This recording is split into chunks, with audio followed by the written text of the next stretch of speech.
Have you noticed that the internet feels strangely empty lately, like a ghost town populated by echoes?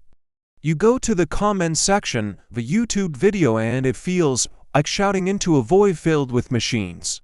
The comments are generic, the arguments are repetitive, and the profiles look suspiciously perfect and fake. You are not imagining it, you are witnessing the death of the internet as we knew it.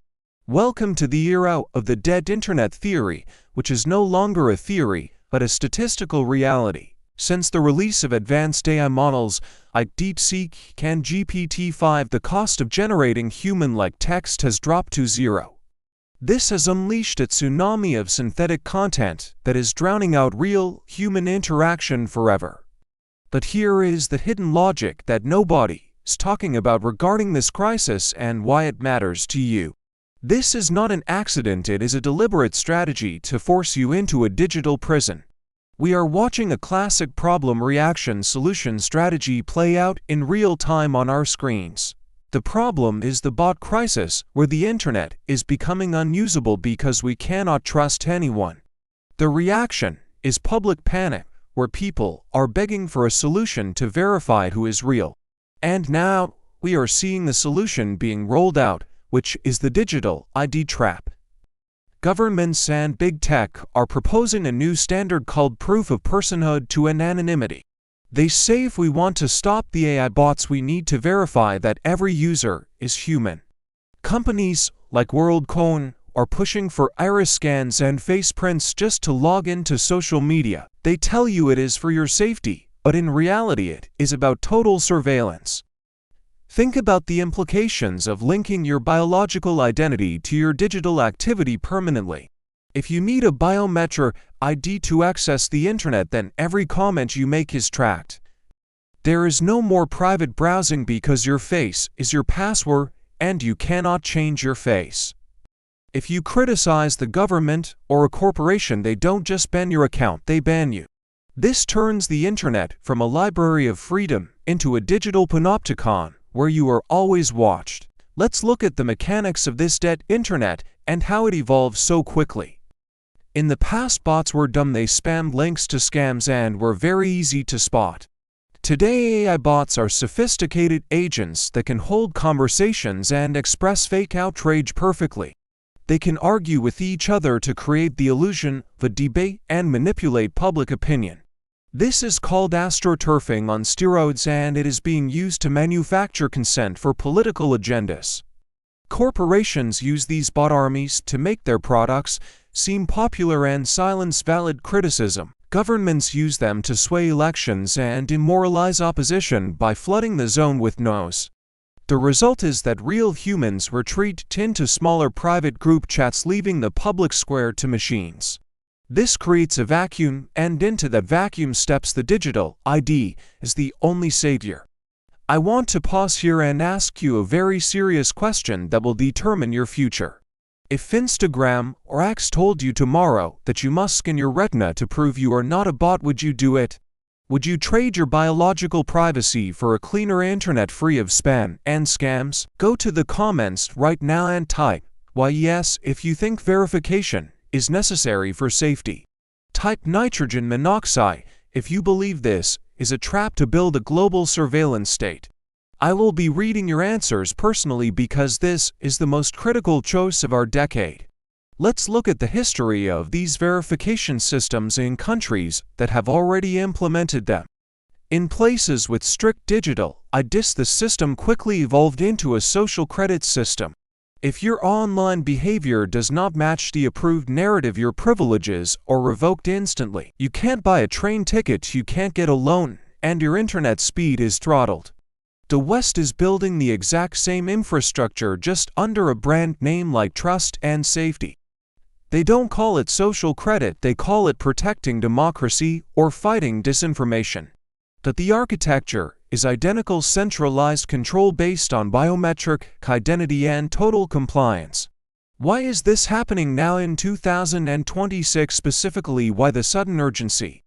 Because the financial system and the information system are merging into one single control grid. As we discussed in previous videos regarding CBDCs or central bank digital currencies, they need a digital ID They cannot implement programmable money unless they know exactly who is holding the wallet at all times. If cash is eliminated and you only have digital currency, you need a digital ID to spend it. The bot crisis provides the perfect excuse to accelerate the adoption of these ideas without resistance. People would never accept a digital ID just for banking because they value their financial privacy. But if you tell them you need this ID to use Instagram without bots, they will line up. They are manufacturing consent by making the current system unbearable, so you will beg for the solution. They are breaking the internet on purpose, so you will ask them to fix it with their control grid. This is the ID trap, and once you step into it, there is no way out. Let's analyze the technology behind this trap, specifically projects like Worldcoin and government initiatives. They use a device called an orb to scan your iris, which is as unique as your DNA. They claim this data is private, but history shows that every centralized database is eventually hacked or misused. Once your biometric data is stolen, you cannot reset it like you can reset a password. You are compromised for life, and your identity belongs to whoever holds that database. Furthermore, this system creates a two-tier internet where anonymity is treated as a crime. If you don't have a verified ID, you will be relegated to the dark corners of the web. You won't be able to comment on news sites, apply for jobs, or even use dating apps. It creates a caste system where verified users are citizens and unverified users are outcasts. So what can we do? Is there a way to verify humans without building a digital prison? Yes, there is, and the solution lies in decentralized technologies that respect privacy and anonymity. We can use web of trust models where communities verify each other without a central authority. We can use cryptographic keys to prove we are consistent users without revealing our retina scans. We can use zero-knowledge proofs to prove we are human without revealing who we are. But these solutions are not being promoted by the mainstream media because they do not offer control. The establishment wants a solution where they hold the keys and can turn off your access. They don't want a verified internet, they want a controlled internet where dissent is impossible. This brings us to the concept of the panopticon, a prison where the guard can see everyone. In a digital panopticon, you must act as if you are being watched at all times. This forces you to self-censor, to obey, and to conform without the guard ever lifting a finger. This is the ultimate goal of the digital ID, to create a society of obedient consumers. But we have a choice. We can refuse to participate in this system and build alternatives. We can support open-source platforms that prioritize privacy and resist biometric surveillance. We can use tools like VPNs and encrypted messaging apps to protect our digital footprint. But most importantly, we must reconnect in the real world where no AI can interfere. The ultimate proof of personhood is not an iris scan, it is a handshake and a conversation. It is building local communities where trust is based on human connection, not digital verification. If the digital public square is becoming a hallucination, then the physical public square becomes the only reality. Do not let them scare you into the pen, because the ID is a prison for your mind.